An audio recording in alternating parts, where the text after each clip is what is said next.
I found out that my ex-boyfriend and his mom hooked up and still might be doing it. You know, Sam, we read a lot of stories That we do on this podcast. It's not very often that your mind just melts out of your ears with confusion. Yeah. Hey, you know what I always say though? What? What do you always say? There's nothing like returning from whence you came. You know, get back to your roots.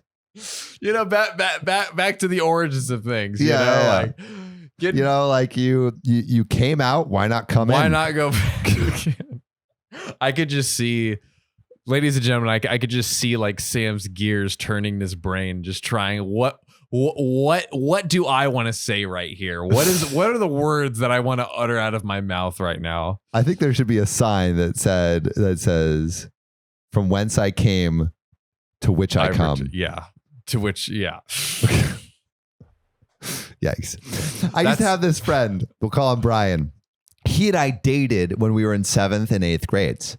It wasn't a serious relationship. We were way too young for that, but we dated and then kind of drifted apart after middle school, as the middle school relationships do. Hey, speak for yourself. Yeah. What? You still got a middle school crush? No.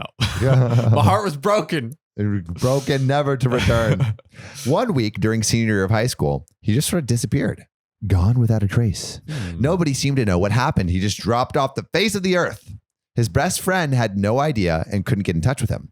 He even jilted his would-be prom date. Jilted. That's a word that I don't hear often. It's a word of the day.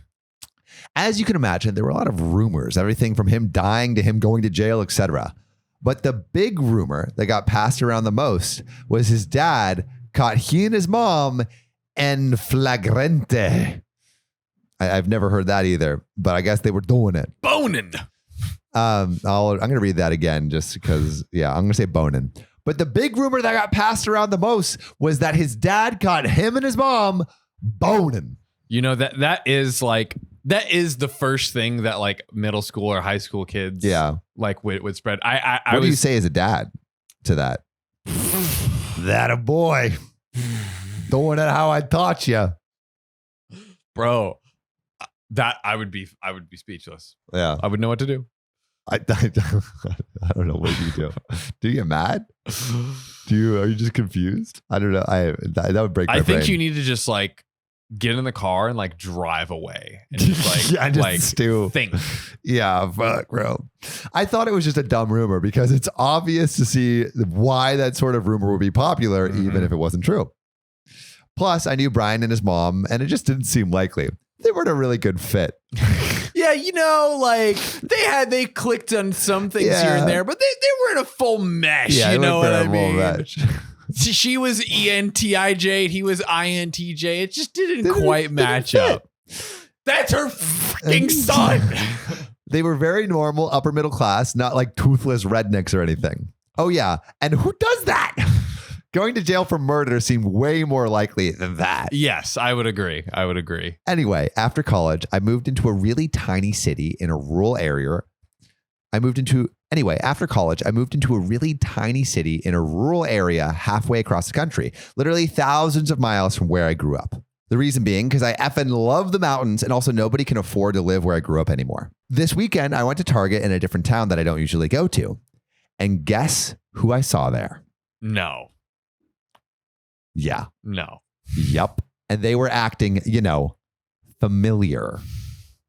They didn't kiss or anything, but it was unmistakable. Way too much touching, hand holding, that sort of thing. And they're adults now. So it's like, you're not like quite hand holding your mother as an adult male. That's not, at least handsy. Societally, not what you typically see. It must be like mama knows how to treat her son, Hey, listen, mama knows best. Mama knows best. She's seen you at every stage. Mm-hmm. She can. I seen them balls drop. Mm-hmm. Now I'm going to see them dry. No. Yikes. God help us. Okay. I'm way too comfortable making these jokes. Yeah. Right. All right. I stalked them around the store a bit just because I was so intensely curious, and even out into the parking lot to get a good look at them without masks on. It was definitely them. Thankfully, they didn't notice me. I look a lot different now, which helps. Plus, I was wearing sunglasses and a mask. But like, just really weird. Just like, I'm in shock. I don't know. I've been dying to tell someone, but I'm not close to many people from high school anymore. The only friend I still talk to is really dramatic, and I know she can't keep a secret. And even though I would sooner die than have sex with my mom or dad, I don't necessarily want to ruin Brian's perfect life with his mom or whatever, or ruin it any more than it already has been. It's our fairy tale ending. Why ruin? That's honestly like that's some Game of Thrones shit there. Like, you know, marrying your mom. Like I don't know if anyone's seen one of the latest episodes of House of Dragons, but there is some familial relations going on in there. I was thinking about telling my roommate, but to be honest, I don't like her that much. So I'm telling you all this piece of juicy gossip instead. I know it means way less to you than it does to me, but there it is. Anyway, the world is a effed up place. OP, you have just bestowed upon us the stankiest, rankest story possibly imaginable. Yeah, jeez. I don't know. Louise. I mean, this is hard to top. I mean, it is painfully challenging to try to find something that is more insane than this. I wish I want to talk to like, how did this relationship develop? That is true. Honestly, how does this start? I would Brian or whoever your name, the person in this story, if this gets to you, or listeners of this show, search the earth far and wide. For Brian, I want to talk to this man. If we could possibly sit him down on the podcast and just hear his story, hear his side. What got you to this point, man? You know, what, like, of the billions of women on planet Earth. Hey, you know, he's just a mama's boy. The whole different breed of mama's boy. Mommy? Oh, God.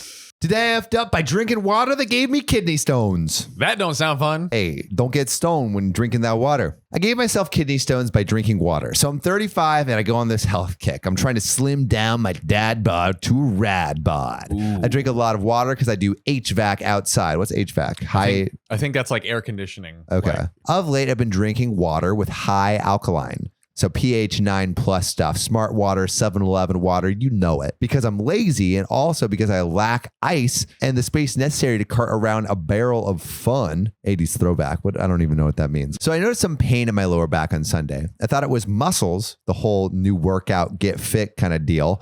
End of the day, I was in excruciating pain from mid back around to the front and all down my left side. And then the right side started hurting. I also noticed I hadn't been peeing much. So I went to the docs on Monday, and it's kidney stones. Oh, God. They assume it's calcium oxalate, the common type. Weird. I haven't been upping my calcium intake aside from a 1-a-day vitamin. So I proceeded to drink 3 gallons of water and 2 gallons of limeade a day. Still, I was hardly peeing, even given the massive fluid intake. I wake up the morning with a bursting bladder and I sprint to the bathroom. It's a fire hose, but not a regular fire hose. It's pouring out of me with force, splashing against the toilet so hard it's spraying back against my legs. It's like sitting next to like Niagara Falls or something. Yeah, and you're just like getting constant mist in your face. Then the pain hits with emphasis. I regret my life choices. I feel the stream lessen and what feels like gravel starting to tear through my urethra. Oh, yes. Oh, no. Oh, yes. Out comes what feels like gravel tearing through my shaft and tip. Ever wonder what peeing gravel feels like? It's gross and not fun. I try and catch them with a strainer. Success. And I drop them off to the lab. But hey, my kidneys don't hurt anymore. And my back isn't in agony from just existing. I go to the gas station for my coffee, breakfast, and waters. And I look at the ingredients on the pH 9+ stuff. Water, calcium carbonate. Wow. F my life. I've been drinking this stuff for 3+ months straight, and that's my extra calcium intake. I call the doc's office and explain to the nurse I won't need any extra procedures for stone breaking, and I explain what happened. She laughs, says it's good news, and says to stick to just regular water. Damn. Here's your PSA. Don't drink the Kool-Aid. And by that, I mean the mineral-laden water for months on end. That sounds, I'm terrified. Painful. Also the fact that Don't want I kidney guess stones. it was his own fault because he drank all the calcium Yeah. in whatever water, but this terrifies me Yeah, right now. stay away from the 9+ pH, I guess. Bruh, I ain't touching it.